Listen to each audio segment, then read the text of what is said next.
Hello again. My name is Brother Sean, and today I want to share something with you. Whilst I was out this morning walking the dogs quite early along the estuary of Morecambe Bay, I decided to just embrace my God through the natural world. And it was a beautiful experience watching the sun reflect its rays on the bay, on the sheep grazing, and I could hear the birds singing. And I began to reflect many years ago as a young monk in a Catholic monastery of how rigid I felt in my heart, of how little time I had to understand the mystery and beauty of God. And now, much older and hopefully a little bit wiser, here I was with our two little dogs, Clemmy and Winston, and I stood looking over at the Cumbrian fells, and there was nothing but joy in my heart. And I want to share what I was given. And the vision, the words that resonated were words in preparation for our Holy Founder's Feast Day, which is that of St. Francis, October the 4th. 2010. And in my heart I was being guided to be aware of a spiritual tsunami where the Antichrist is doing his utmost to discourage many of us, even within the Teo community, from going back into our head, our ego, and instead of honouring the heart, we're processing what the head is telling us. And I really do believe that the ego, the head, is the seedbed of the Antichrist. The Antichrist isn't out there, he's in here. And he tempts me every day to surrender my promise and walk away from God. To go back outside and enjoy dishonouring my heart. Now I've chosen this life, you haven't, I have. And my life is an offering of love. Not guilt, not fear, it's of love. And it's in service to God, for Kutumi Village, for the interfaith Franciscan community who will be taken seriously by other beliefs, that we're here to walk with you, to work with you as prayer partners. We're not activists in terms of going out with street banners promoting Greenpeace issues, but rather we have chosen the most difficult, I believe, to stay centred and grounded in our heart, and to honour our heart, which is to do the simple things, the ordinary things, extraordinarily well, and to use them as a prayer. And that prayer is for you, to honour your heart, and please God become involved in the vision of Francis, from Magdalena, Francis, Kuan Yin, and all the Ascended Masters, from Mother Earth, from God Himself, to unite all faiths and none. But how do we do it? What is the platform? Do we set up a new church? No. What we do is we consolidate the mighty companions. Now we're approaching the first anniversary of the League of Friends that was established by St. Francis to protect the monastics. And the monastics like myself, we have taken a vow of providence.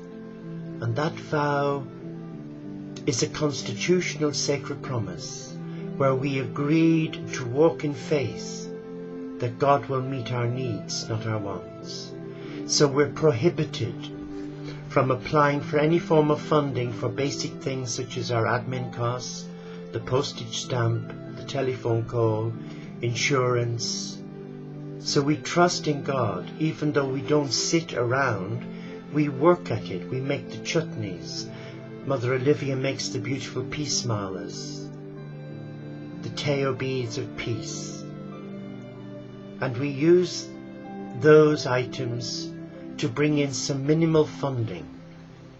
But the League of Friends was established And I invited friends to come on board, friends whose names I was given. I didn't put names in a hat, shake it and say, oh good, I've got this one. No, they were people's names given to me, and I contacted them in faith.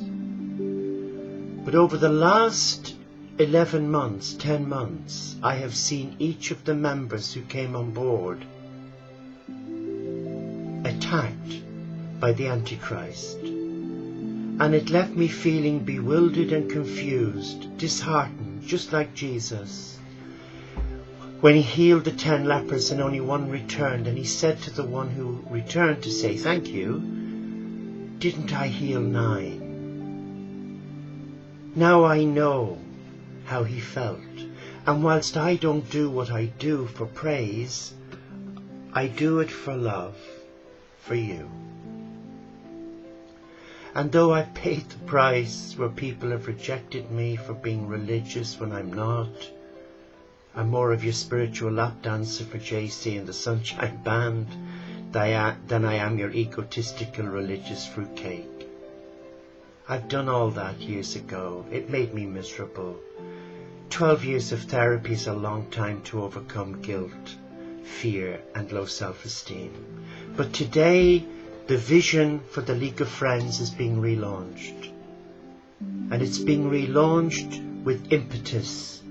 And today I was guided to put it out on YouTube, to invite 7 like-minded friends who are willing to make a commitment of 1 to 2 hours a week, that's all. To bring their skills, their love, their wisdom. For an eco-sustainable, lay monastic community where men and women of different faiths who are walking a spiritual path can live in eco-pods or yurts. It doesn't matter, but they will live not together in a dormitory, but in their own little space. And adjacent to that, friends will come and join them and support them. And together we will do something magnanimous for the universe. We will create a vortex of light, a heart-centered response, demonstrating peace, compassion, integrity, and Franciscan hospitality from our hearts. We will come 3 times a day to sing and celebrate, and then go about our business earning income for the Abbey of St. Francis of Peace and Compassion for all faiths. The League of Friends is now a legal body in its own right with its own bank account.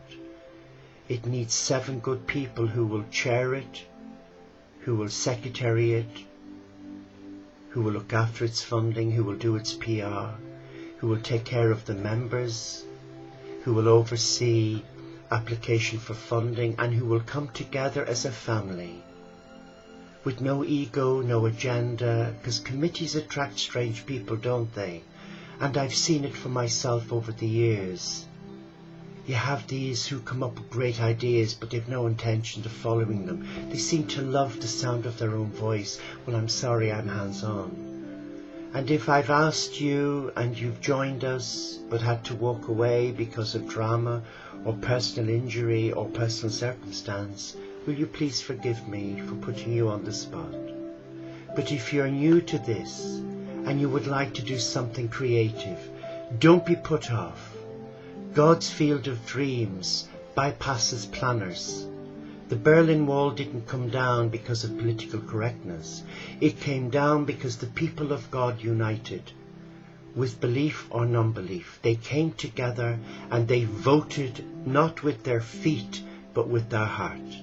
They consolidated as mighty companions, and that's what we've got to do. The Antichrist is telling us we can't do it because of planning laws and regulations. But my heart is saying, and it is said today, rise up, consolidate and unite and be a people of prayer. Celebrate and manifest the abundance of God. Are you willing to be a part of that beautiful vision? Then come. Bless you. Bless you for taking this time to listen to Father Ted.